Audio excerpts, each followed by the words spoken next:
கோல் கிளர்ச்சி. இந்த கோல் கிளர்ச்சி அப்படின்னு சொல்லும்போது 1 அப்படின்னு நம்ம வச்சுக்கோங்க, ஸ்டிக் மாதிரி. என்னென்னா 1831, 32 இந்த ஆண்டு தான் வந்து கோல் கிளர்ச்சி நடக்குது.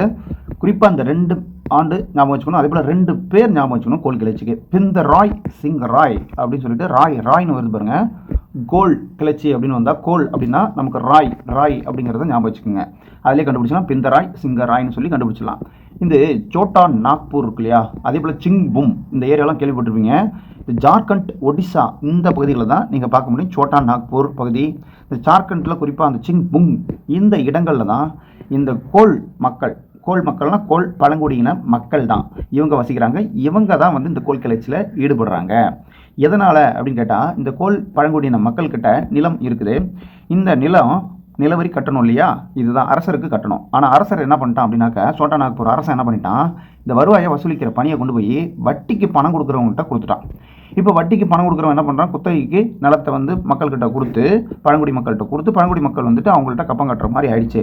இப்போ வட்டிக்கு பணம் கொடுக்குறவன் என்ன பண்ணுறான்னா, வட்டிக்கு அதிகமாக பணத்தை கொடுத்து நிலத்தை அவன் எடுத்துக்கிறான்.